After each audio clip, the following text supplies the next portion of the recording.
after ASCO, after the GRASP walkthrough, there were a lot of great questions about when and why radiation is used in the treatment of metastatic colorectal cancer. And it's definitely an area of controversy and active study. So Manju had reached out to me to talk about it to COLONTOWN. So I'll give some background, and then I divided the talk into ablative radiotherapy, which I'll talk a little bit more about, and then sort of palliative radiation therapy. And there is some overlap, but I wanted to at least in the talk about them a little bit separately. So this is probably very, familiar to you guys, but, when colorectal cancer spreads, where does it spread? There are really two ways that it spreads. The one is through lymph nodes, and as shown in the picture, and those are local regional lymph nodes, or those around the tumor. That's still considered stage 3 disease, so technically not metastatic disease, even though it's spread from the primary tumor.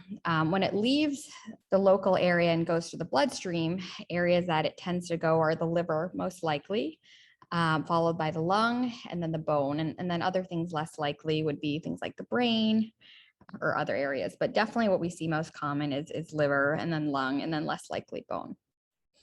So the standard of care for cancer when it's spread through the bloodstream distantly is chemotherapy.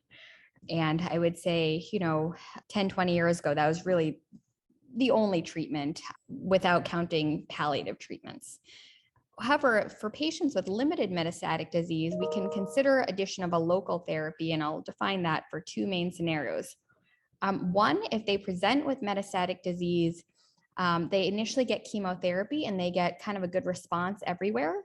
Then one can consider treating all of their areas with curative treatment, which could involve radiation. The second main scenario is that the patient previously had curative treatment, and now a new site has appeared. And these are kind of broad scenarios, and when we decide whether or not to treat the areas aggressively, we take a lot of things into account, like time since development of a new area, what their prior lines of chemotherapy are, and a whole host of other factors as well. But these are kind of the two main scenarios where we say, well, this patient has metastatic disease, but does aggressive local therapy make sense? So there are different types of local therapy. So the gold standard is surgery, or resection, or metastatectomy, which I find very hard to say, but basically surgery to the metastatic site. Radiation therapy we'll talk about obviously the most. Other things like ablation, and then for liver, there's Y90, embolization, and also liver transplant, and that there are protocols investigating the use of that for metastatic colorectal cancer, and we have one at our institution. So the liver anatomy is divided into 8 segments. The segments are shown here on this picture. They're really based on blood supply. So you can kind of see how the lines in the picture on the left, like the red line and the blue one, they kind of follow the vasculature of the liver. And the reason why they're divided into blood supply is surgical consideration. So if something is in a certain part of the liver, then they need to think about what blood supply is feeding that, because that could determine, what extent of resection. And this becomes important where, a spot may be very small, but if taking out that area would then compromise blood supply to the rest of the liver, then, the surgery actually may be more extensive than one might think by just looking at the scans. So yeah, basically 8 parts of the liver, 8 segments of the liver, that are divided by blood supply. So for the liver, surgery again is the gold standard. The patient needs to be medically operable, meaning they need to, be healthy enough to undergo surgery. They need to have sufficient remnant liver, and a lot of that depends on the blood supply feeding the area that needs to be resected. And then the third criteria for it is that the tumor can't really be invading a major vessel, like one of the big vessels feeding the liver. Again, if you resected that vessel, the rest of the liver would not have blood supply. So sometimes in tumor board, now I'm a little bit more familiar, obviously, with the liver anatomy, but initially I would say, hey, this spot is so small, you can take it out. But they're like, actually, given the location, it's like a really tough spot to take out because then like the rest of the liver would not have blood supply. The other major options are radiofrequency ablation, where the tumor is ablated through very high heat. It's best for small tumors. Unfortunately, blood vessels are heat sinks, so the heat goes in the blood vessel, so the tumor can't get as much. So if a tumor is near a blood vessel, then RFA may not be the best choice. Y90 is a radioisotope, and this is a good treatment for diffuse metastatic disease. If patients really have a lot of liver disease burden, sometimes we do Y90 to try to control that disease. And then transplant, like I was saying, we have a protocol for this, but this is certainly an area that, there's definitely a lot of interest. And at least on our protocol, and I don't remember all the criteria, but patients need to have no other sites of disease. They need to have, obviously liver only disease. And it's an area where there's a lot of interest, but obviously a transplant is not a small operation and shouldn't be taken lightly. So I'll spend the majority of today talking about radiation for liver metastases. So historically, liver radiation was limited by techniques and concern for toxicity. There's a phenomenon called radiation-induced liver disease. Basically, this is caused by high doses of radiation to large parts of the liver. And it can be fatal. So, those symptoms are transaminitis, which means elevation of your liver enzymes, hepatomegaly, which is enlargement of the liver, or ascites, which is fluid buildup in the abdomen. So because of this phenomenon, people really weren't excited about radiating the liver for many years. Recently, not even recently, like 15 years ago, there's been a development of something called SBRT or SABR. They mean the same thing, and I put what they stand for here. So basically, this is the delivery of high doses of radiation to small volumes in a few treatments. And it can be very effective. So the local control rates, and local control refers to the likelihood that this tumor that you are treating doesn't grow after, can be upwards of 90%. A big part of that depends on the size and the location of the tumor, and I'll talk about that a little bit more. SBRT was pioneered in the lung and in the brain. So you can imagine those areas, the tumor is kind of isolated. You just want to treat the tumor. So that's where it's been pioneered. But now it's kind of used in many parts of the body, including the liver, the adrenal glands, the bone, basically, any place that you feel like giving a high dose to a small volume makes sense. So with liver SBRT, there are several additional considerations when kind of designing the best radiation plan, and also determining if a patient is eligible for liver SBRT. So the first thing is that the patient, him or herself, needs to be immobilized. The second thing is that the tumor needs to be immobilized as much as possible. So, when we breathe, our diaphragm moves up and down, sometimes upwards of a centimeter, and the liver can move with it.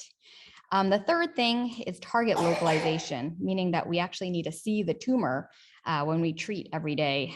So these things, can make liver SBRT technically challenging, and are definitely things to consider when designing a radiation plan.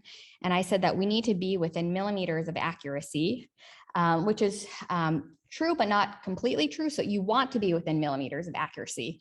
You don't have to be. If you aren't, then you just have to add a bigger margin and treat more normal tissue. But ideally, you should be within millimeters of accuracy. So you're just treating the tumor and as little healthy liver as possible. So how are patients immobilized? Well, there are many ways to do this. In our department, we use what is on the left, which is like a plastic frame on the bottom, and then a VacLock bag inside. So that VacLock bag, that blue bag, is basically like a bean bag that the patient lies in, and then all the air is sucked out so it's firm. You can see here, it's kind of molded to the patient's legs, and the patient kind of sits in there every day. And that's kind of the first check for being in the right spot. And we'll do additional checks like CT scans and cone beam CTs, but this is what they line every day.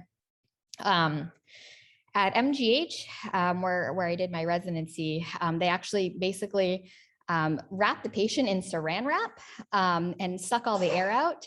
It actually, you know, it looks a little bit strange, but it's actually a great way to both immobilize the patient, and also you can see there's a little bit more compression on the abdomen to actually limit breathing too.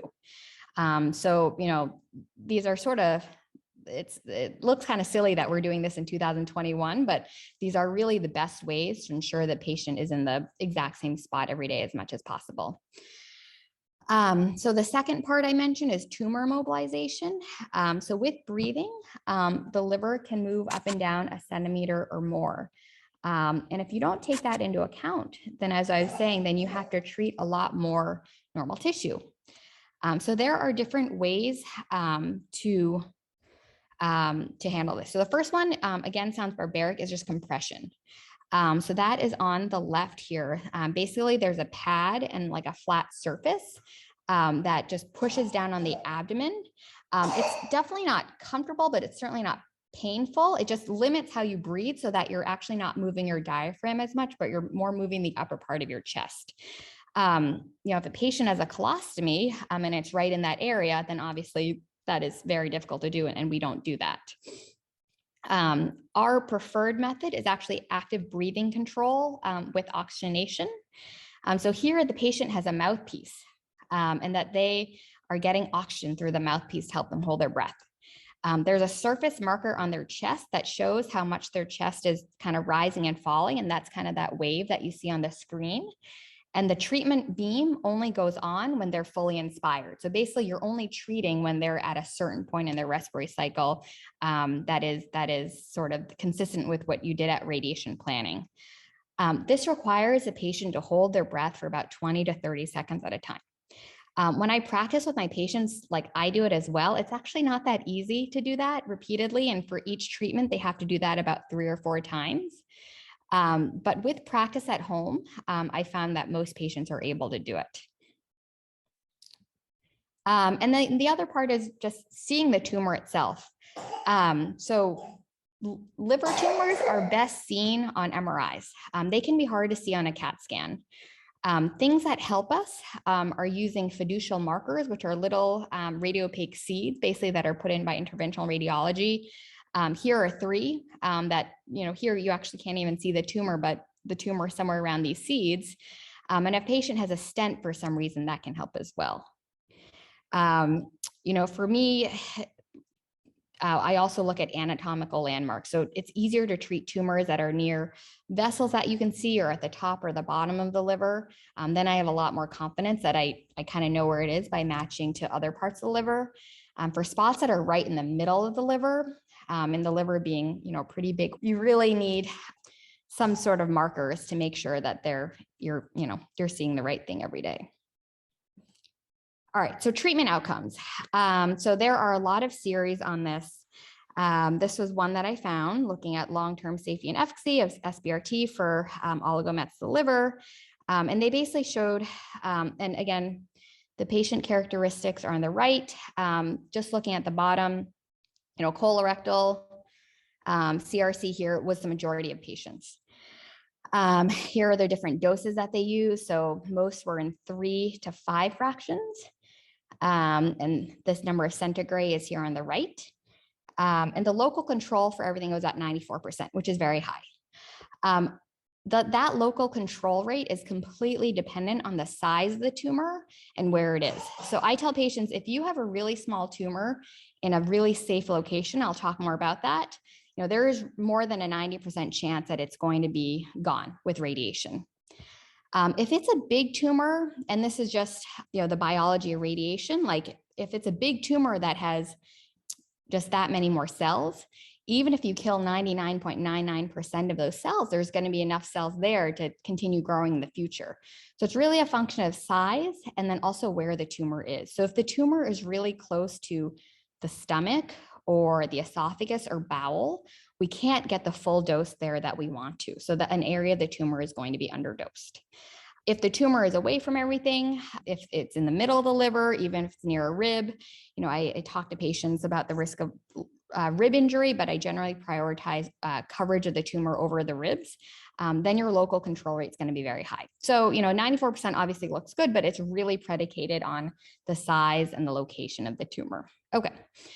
So here is a patient that I had cared for. So this gentleman was 52 years old. He was diagnosed with colon cancer in 2015. The treatment then was left hemicolectomy followed by chemotherapy. 2 years later, he developed a liver recurrence that was resected and then got adjuvant chemotherapy. And then a second liver recurrence was in 2020 in the caudate lobe. So caudate lobe is right here. Can you guys see my mouse? Okay, so it's here. And again, this is an area that looks like it's like small, but because of the vascular supply that it's sort of right where all the vessels feed in the liver, this is an area that is really tough to operate on surgically. So this is it on the CAT scan. And then this is it on the MRI. You can see this area of darkening on the MRI is actually just a little bit bigger than on the CAT scan. When a patient has a liver met on a CAT scan, we like to get another MRI, both to better define that spot and also to make sure there are no other spots. So sometimes an MRI can pick up new spots that the CAT scan could not see. So we treated that patient with 50 gray and 5 fractions. He did really well. And here you can see, what we do is we outline the tumor and when we take into account motion, then we put in a small margin around it. This area was a little bit harder to treat because the esophagus is right here. So we had to cool the target a little bit here. So this area is probably not getting full dose because of the proximity to the esophagus. And then this is just showing how we evaluate radiation plans. So, patients sometimes ask appropriately, how do you know you're getting dosed to the right areas and how do you know what you're trying to avoid? So we look at these graphs, they're called dose volume histograms. Each different color line represents a different structure, either a target structure or an area that we want to avoid. So here, and then they're all here. So the gross tumor volume is in, the red, sorry, so the ITV, or basically the gross tumor volume plus the margin for movement, is here in purple, and the target. So basically the target volumes are up in the corner. We want to make sure they get a lot of coverage. So the relative dose here, 100% here. So 100% is reaching about 90% of the target volume. We want that to be 100. Ideally, we want basically a completely sharp fall off where this is all getting 100 and then it falls off to 0 after 100. We don't always get that because of the other organs in the area. But basically, the target volumes are getting good coverage. And then we look at the other organs here, the esophagus, the heart, the non-target liver, the lung, the stomach, to make sure that they're also getting a dose that is safe. Obviously, we want these to be 0, but we can't, that's not possible.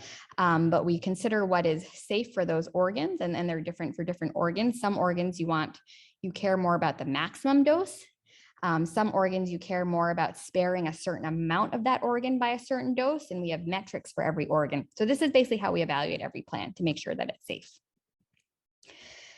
So the patient had radiation. He did really, really well, and his liver function after was fine.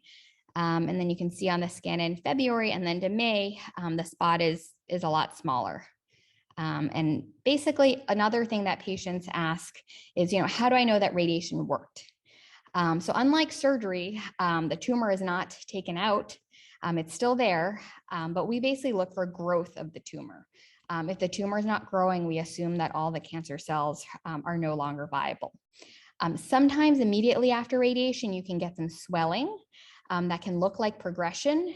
Sometimes we've been tricked out by that. We'll maybe do a PET or maybe even biopsy it, but a lot of times we just wait, and over time it gets better.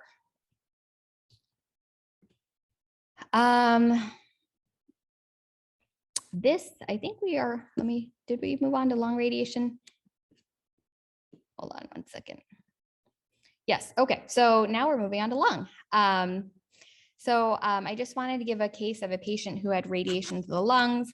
So this is a patient who was 55 years old, had a colectomy and full thox in 2018. 2 years later, he developed metastatic disease in the lung, the liver, and the pelvis. So both in the primary site and 2 metastatic sites. He was treated with second-line chemotherapy, which is FOLFIRI and Avastin, and he had a partial response, meaning that the areas of disease that were there all got smaller and no new areas of disease. So historically, what you would do in this setting is probably just continue chemotherapy, give them a break off of chemotherapy, knowing that they have a strong likelihood of the disease coming back in the future. Because he was young and he wanted very aggressive treatment to his cancer, we met as a board and decided that we could go for definitive therapy to all sites of disease to sort of give him a break off of chemotherapy and thinking that he had sort of proven himself by not blossoming further on treatment. So I was in charge of the lungs. So the patient had 2 pretty small spots in the lungs, one here and one there. So these are very safe spots to treat in the lung, especially the first one here. It's just right in the middle of the lung. That's very safe. Areas that are a little bit trickier are when they're near the central airway. So when they're near the trachea or the carina, those carry risk of bleeding or fistula due to injury of the airways. But this is a very safe area. For this one that's more peripheral, I did caution about the risk of rib injury because it is a little bit closer to the rib. But again, when, in talking to the patient, I usually prioritize treating the tumor fully over injury to the rib, which is still pretty rare. So 2 spots in the lungs. This patient got 54 gray in 3 fractions to both sites.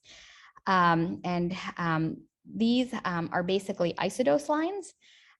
So it's kind of like a topographic map in that the center gets the most dose. The center got 64.8 gray and then less and less dose as you go out. So SBRT does afford a very sharp drop off. So like the rest of the lung is getting very little dose. And we by design make it so the center actually gets more than the prescription dose. We think that sometimes the center of the tumor does not have, is poorly oxygenated and may not respond as well to radiation. So we actually by design give it a much higher dose, especially if it's in a safe location like this. So this is one of the spots, and then the second spot that we treated. So this is a great example of a follow-up scan for lung radiation. So the 2 spots that we treated are here. You can see that the actual tumor, there's no solid mass there anymore, which is good. It means that the radiation worked. However, there is development of these opacities in the area that we treated. And that's consistent with radiographic radiation pneumonitis, which is inflammation of the lung in the area that we treated. Sometimes patients will get scans and they may not know that the patient had radiation before. And they may be concerned about an infection such as pneumonia in the area. But the way to confirm that this is radiation change is that they really correspond exactly to the spots that were radiated. All the rest of the lung looks fine. Usually this is just something we see on the scans. And then if you follow them, it just goes away. So this is grade 1 radiation pneumonitis, meaning you just see it on the scans and it's asymptomatic. If this were to present with symptoms, which can occur if this is happening in lots of areas of the lungs, we treated several areas. The most common symptoms would be fever, cough, dry cough, and some shortness of breath. This can be managed with steroids with a slow taper. So it's treatable, but something I still warn my patients about. I don't believe I've seen this patient in follow-up yet. He's actually now he got his liver surgery and is planning for surgery basically to the pelvis, hopefully in the next couple of months. Again, when we sequence how we treat several sites of metastatic disease, we usually do sort of the lesser operation or treatment first, make sure that they are able to do that. So the lung was the easiest to treat with SBRT. Liver surgery was a little bit more involved. And then the primary surgery will be a little bit of a bigger surgery. We do that also because this whole time the patient is not on chemotherapy. So we also give them sort of the test of time to show that they are not spreading in other areas, in which case we would not want to do a more aggressive treatment. So other sites that we treat, and again, we can treat with an ablative dose to really any site, depending on the exact location of the tumor. Is the bone is an area that we treat. Traditionally, we did palliative radiation in this site, but if it's really the only site of disease, we can do sort of ablative SPRD doses. The brain is not a common area for colorectal cancer to spread to. But I have seen it in a couple of patients. It's unfortunately a prognosis, carries a poor prognosis if the patient has brain metastases. But we can also treat that area. If they have many, we do whole brain radiation. If they have just a couple, we tend to do SRS, stereotactic radiosurgery, to spare the rest of the brain any side effects from radiation. This is a trial that I just want to briefly mention. It's not specific to colorectal cancer, but kind of the elephant in the room is that, okay, you can technically treat these spots, but what are you accomplishing? Those lung spots aren't causing symptoms. In the absence of symptoms, if the lung spots aren't causing symptoms, the liver spots aren't causing symptoms. Yes, it's not very toxic, but how are you actually helping the patient by putting them through treatment?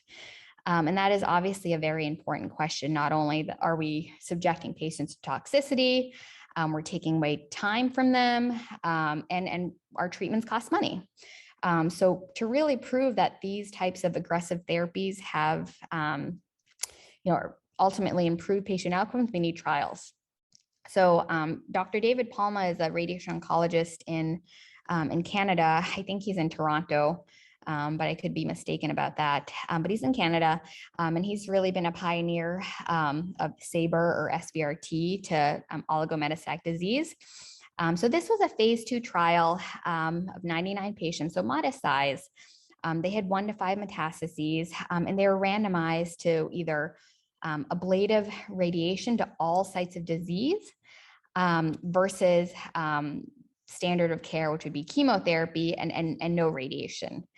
And the patient characteristics are on the right. They're randomized 2 to 1 to SABR, meaning more patients got the radiation treatment.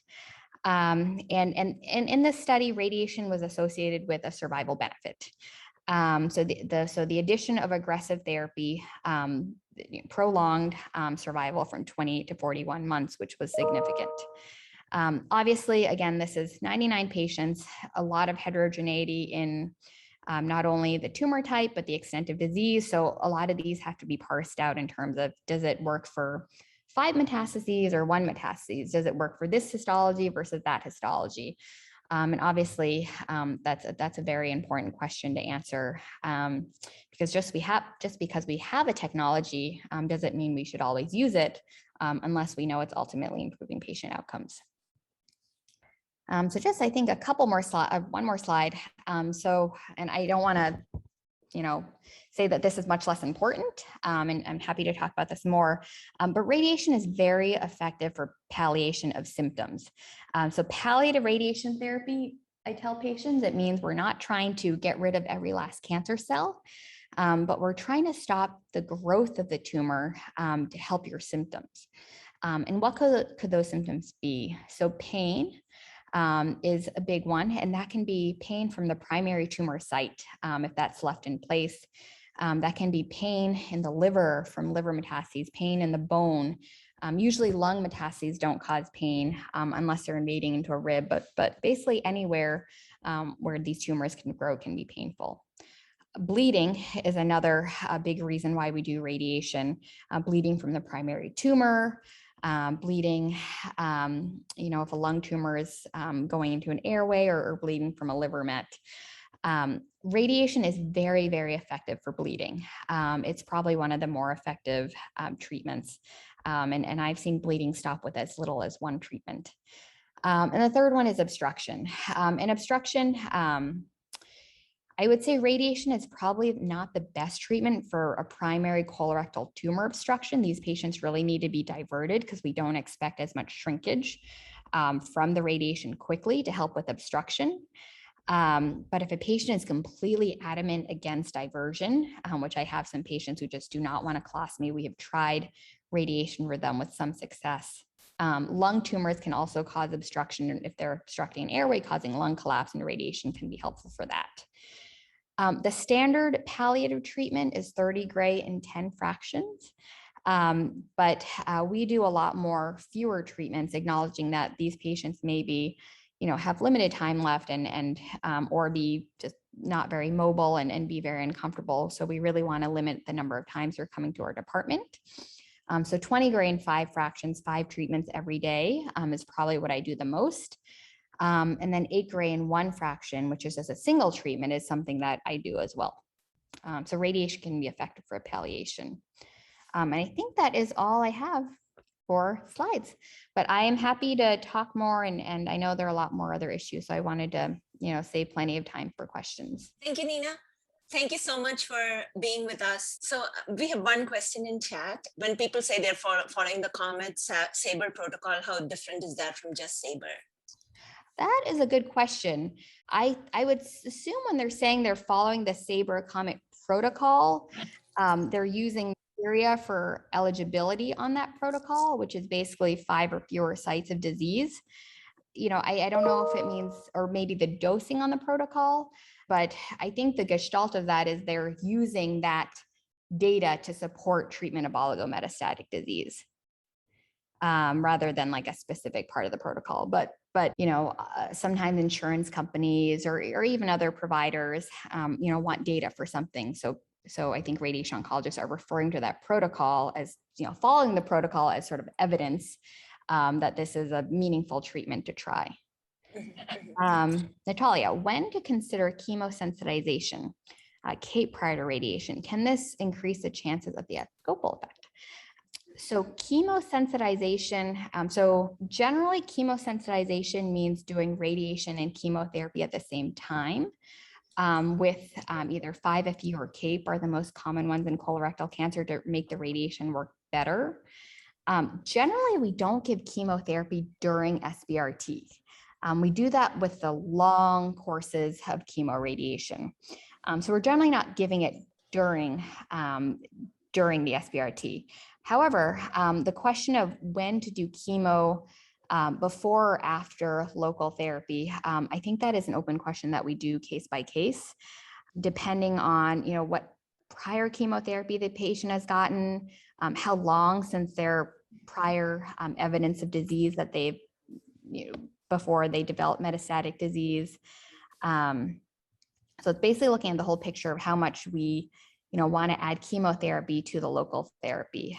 We know that a lot of these patients eventually will get chemotherapy because unfortunately with our best treatments, they still have a high risk of developing additional sites of metastases in the future. Sometimes our medical oncologists, want to spare them the toxicity now and save it for later, knowing that, there may not be evidence to giving it now versus later. I think there was I can't remember the details, but a study presented at ASCO looking at the benefit of maintenance capecitabine in metastatic colorectal cancer. And I think that it showed that it had, progression-free survival benefit, which is obvious because you're giving that treatment up front, that you're staving off disease, but it did not have an overall survival benefit. So, you can hold these treatments for later to sort of spare toxicity versus giving them right away to try to prevent progression. And a lot of that is both the sort of recommendation of the oncologist, but also what the patient prefers as well. Sometimes patients just want all the treatments there, they have the cancer and they want the radiation, then the chemotherapy after, and some kind of want to wait to do the chemo later. I have to say something about the abscopal effect. So the abscopal effect is very rare. What is the abscopal effect? So the abscopal effect is basically that you treat one area with radiation. Like I have a lung met, I treat that lung met just along with radiation. And then a liver met goes away. So there's some distant effect from the radiation in the lung that's in some way helped the liver met go away either. I would say that we don't do chemotherapy to increase the risk of increase the chance of scopal effect because it's so rare. We would usually do chemotherapy to either potentially make the radiation more effective or to prevent further sites of disease. Do you have familiarity with VIEW ray radiation and its relative benefits on better targeting? So VIEW ray is MRI based, right? Right. Yes. So we do. So we recently started doing diagnostic MRIs for our radiation treatment planning. And also we will soon have an MRI linear accelerator, which actually uses an MRI imaging during the delivery of treatment. So this is definitely an advantage for certain areas of tumors, such as the liver, such as the pancreas that we didn't talk about here, but it depends on the area that you're treating. So a lung tumor, a CT scan is actually the better scan for it. You don't need VIEW ray, you don't need an MRI. But pelvic tumors and liver tumors are areas that are better seen on an MRI. So VIEW ray or MRI, either simulation or treatment planning is definitely potentially beneficial for all the reasons that I talked about before, seeing the target better, decreasing margins. So that is something that is an area of certainly of investigation. I would say radiation oncology, is very, we're a technology driven field.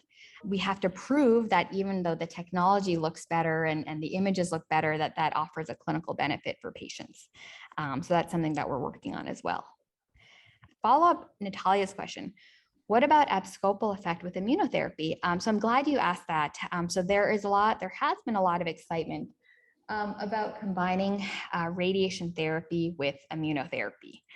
And the thought is that the radiation can prime the immune system better be attacked by the immunotherapy. I would say this is definitely an area of an investigation that people are excited about. I would say similar to Natalia, I think our hypothesis is that radiation can prime immunotherapy to both make radiation the area we're treating better and potentially other areas of the body. So potentially both areas. Could you please comment about radiation therapy for retroperitoneal lymph nodes? So that is another good question. I have treated isolated nodal recurrences with SBRT. These can be areas that are tough to resect because they're near a major blood vessel. When a patient has nodal disease, I always worry that the one node that we see may be just one of the several nodes involved.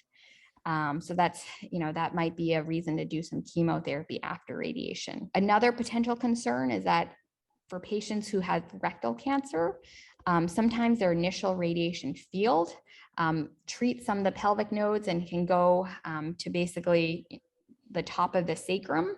So there could be some overlap with the prior radiation field.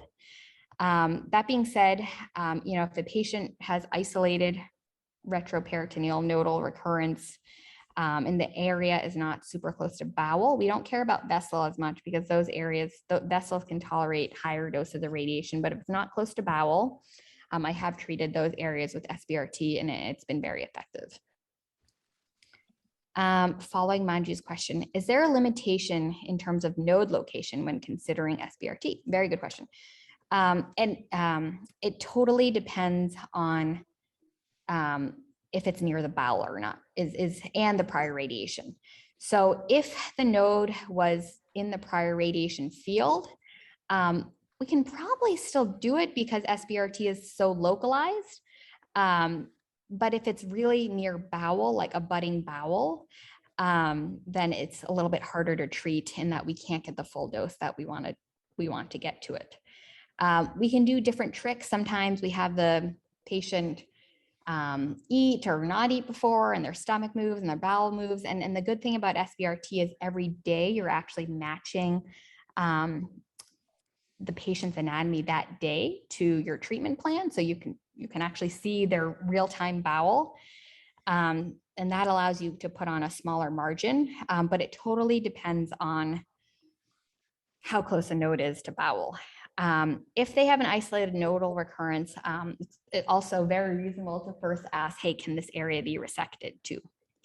Because then they can potentially explore other nodes as well. Sometimes, as I was saying, if it's really close to a vessel, it's hard to get up there, but definitely a multidisciplinary discussion. John Warner, how long do you need to watch a patient with oligomets before you have confidence that more mets are not popping up and that you'll proceed with local radiation? That is a very good question. It depends on a couple of things. One is how long since they had their prior cancer. So if this is a patient that just finished chemotherapy for their colon cancer 3 months ago, and then popped up with a new met 3 months later, our index of suspicion that that met is a harbinger of more widespread disease is pretty high, just because they just finished the chemotherapy. If it's a patient who, and I've had this, that finished their definitive therapy, many years ago, and then come up with one spot, and then we always do a PET scan to make sure nothing else is there. Then I'm a little bit more confident that this was just sort of a rogue, one or a few rogue cells in that area that grew over time. Like I was saying, we also like to do more than one scan. So sometimes if they just come up with one met, we may watch and do another short interval scan just to give them a test of time and 2 intervals to see not only if there are new mets, but how that one metastasis is changing. Sometimes we'll start the patients on chemotherapy, see how they respond, maybe even give them a break off of chemotherapy to see if they don't develop disease off chemotherapy.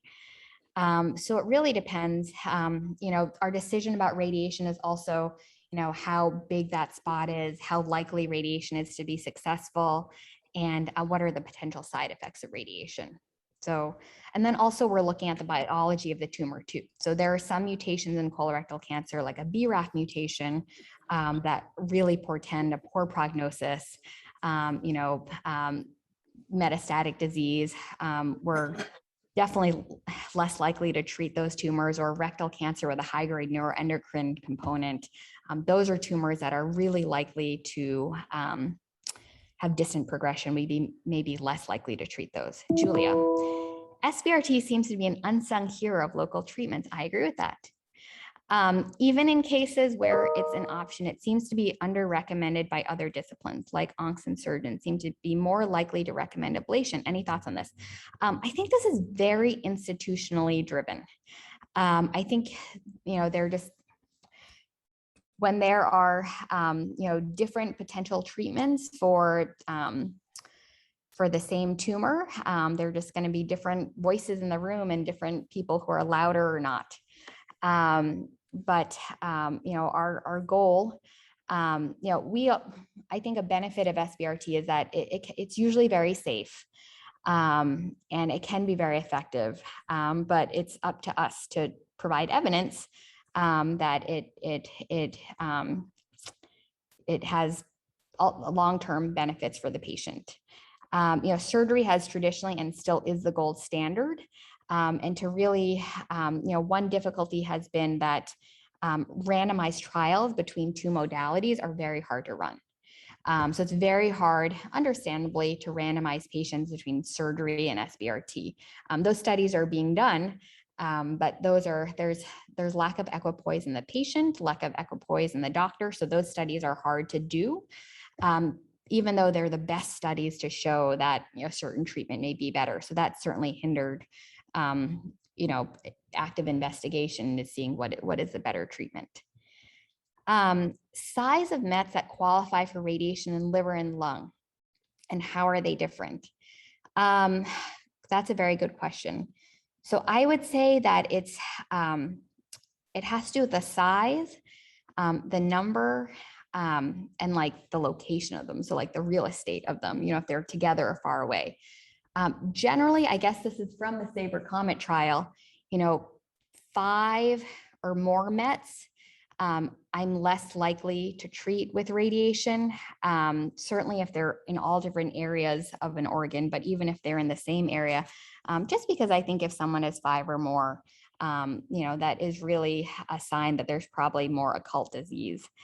In the liver, what we look for when designing our liver radiation plan is how much remnant liver can be left below a certain dose. So we basically want 700 cc's or 700 milliliters of liver to be under a certain dose for radiation. That is what's deemed safe. And that number, the 700 cc's, is totally taken from the surgery literature, that when they resect a liver, they want 700 cc's of healthy liver left. And then the other part for the liver is that, as I was saying, the size of the actual tumor correlates with how likely it is to be successful. So if it's really a big tumor, big usually is more than 5 centimeters. I usually tell patients that radiation can control it, but it's probably not going to eradicate every last cell. At that size, ablation also is not helpful. Surgery can be the best treatment for larger tumors if that's an area that's easy to resect without compromising blood supply. So it really depends on, I would say, remnant liver, size correlating to local control. Then also, as I was saying, the location of the tumor. So if it's close to stomach or esophagus or bowel, I'm less likely to be able to give those an ablative dose. Lung is similar. Again, bilateral metastasis, if there are a lot, I'm definitely less likely to treat. If it's close to the central airways, like the trachea or the carina, those areas can be a little bit trickier to treat as well. Julia Clower, what are you most excited about in the upcoming evolution of radiation treatments for metastatic colorectal cancer? That is a very good question. So I think that we, as I was saying, our field is very technologically driven, but the studies showing the benefit of the technology has lagged behind the technology. And I think people are realizing that appropriately, patients, payers, providers. So I am excited about, I know Dr. Palma has like a second iteration of the SABRE Comet study. And we have some trials of oligometastatic disease. So I'm excited about really critically looking to see the benefits of these treatments, and then also optimizing patient selection. So figuring out what patients may best benefit from these treatments. Like, I think obviously our treatments can always be improved, but we have a lot of really exciting technologies. I think it's really finding the right patient and the right timing to do them. And I think right now there are some exciting trials in that space. If a rectal cancer patient has 1 to 2 lung mets that appear over a few months, would you recommend ablation to take care of the individual mets, then go for chemo? Do you mean like one appears and then a couple months later another one appears? Yeah, like that. Okay. So I guess that is, so if one appears, so one appears, we don't do anything, we see another one appear after. So that would qualify as sort of just progressive disease. So in that situation, we might recommend chemotherapy first if we're looking at the big picture that that patient is progressing. I think before recommending SBRT or any local therapy, we want to sense that the disease is at least stable or responding. There are new, quite aggressive protocols to treat isolated mets in retroperitoneal nodes involving chemo, SBRT, plus intraoperative radiation while doing resection of the spot. What is the advantages of doing IORT or intraoperative radiation if the spot is going to be removed? That is a very good question. So we do IORT intraoperative radiation at our institution. That is often done, not always, but in recurrent colorectal primary cancer cases, because those tumors tend to be very infiltrative, and if the patient has had surgery before, the tumor may not respect the mesorectum or natural boundary, so they tend to be very sticky against like the pelvic sidewall or the sacrum. So we do intraoperative radiation whenever there's a concern that surgery is going to result in positive margins, and when the patient has gotten radiation therapy before. The benefit of intraoperative radiation is that you're literally going in during the surgery and just treating that area. So there's no like external beam dose. So you can really avoid the bowel or areas that have gotten radiation before. There are different ways to do IORT. What we do is we actually put a ham applicator.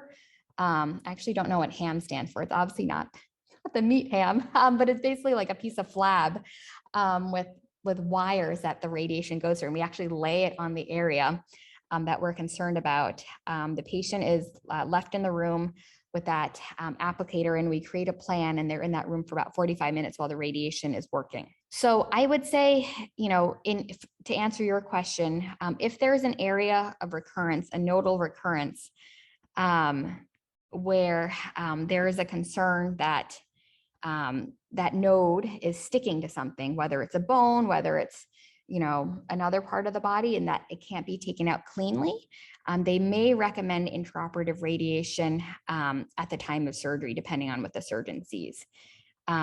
A limitation of IORT is that we can never put that applicator on bowel. So if it's sticking towards bowel, that's an area that we're not going to put IORT on. It's really safest, or ureter. These are areas that we avoid. It's really safest against bone. So again, it's a location question. If there's a concern for positive margins, we may add IORT. Okay, can SBRT or conventional radiation interfere with future surgery? I've heard GI surgeons saying they don't want radiation prior to surgery because they have to deal with problems and scars from radiation that may complicate surgery. So yes, radiation can cause fibrosis. And a couple points to that. One, you're always weighing the pros and cons, right? So yes, our surgeons, the surgeries after radiation can take longer because there's just a lot more fibrosis, and it can take longer to kind of dissect things. But you're potentially weighing the benefit of radiation in eradicating microscopic disease. So you're kind of weighing the pros and cons of that. And the second part is timing. So, for example, for pancreas cancer, you don't want to wait longer than 8 to 10 weeks after SBRT to do the resection, because that's when the fibrosis develops. So fibrosis takes time to develop. So if you want to, plan your surgery, I would say we usually plan like 6 to 8 weeks after, so that it hasn't been years after the radiation. When do you prioritize hot cold ablation instead of SBRT? That is a good question. That is, again, this is one of those things that it's sort of institutional dependent. Who has a louder voice at tumor board sometimes. I would say both of these are effective treatments for small tumors. When we're looking at specifics of the tumor, sometimes if the tumor is near a blood vessel, that's not a great area for ablation because of the heat sink effect. If the tumor is near stomach or bowel, it's not a great location for SBRT because of dose to those areas. So it's just a discussion about the location of the tumor, but a lot of that, to be honest, is sort of just institutional experience. There's certainly tumors that can be effectively treated with both, which is a good thing. But sometimes it's just based on, what the workflow is at an institution, in addition to the anatomical considerations. How many times can lungs be irradiated before scarring affects lung function? If the patient only has lung mets and doesn't want chemo and is asymptomatic. So this is a question I get asked a lot. Basically, can radiation be repeated? And that is a good question. So a couple of things to consider. If you radiate one spot and you give it an ablative dose and then it grows after, it kind of tells you that that tumor is not very sensitive to radiation for whatever reason. So we usually don't radiate the exact same spot over. But usually what happens, fortunately, usually that doesn't happen, but unfortunately, often the patients develop a new spot. The good thing with SBRT is that it is a very small area we're usually treating with a sharp fall off. So I have treated patients like 3 or 4 times when we're doing that to make a composite plan that shows all the prior radiation. Because in addition to the lungs, the esophagus and the spinal cord get radiation, and those are areas that you don't want to over irradiate. So even though each plan may be safe for the esophagus, sometimes when you actually add up all the plans, you're kind of surprised that, hey, actually the spinal cord in 3 plans like got a pretty high dose. So you always have to make a composite plan to make sure that you're being safe. How widespread are SBRT programs? So they are pretty widespread, certainly at most academic centers, and becoming more frequently used. You know, a lot of the QA and the technical issues are different from center to center. So, okay, I'm gonna head out. Yeah, thank you so much, Nina. You're welcome. Take care. Thank you. Thanks a lot. Bye-bye, everyone.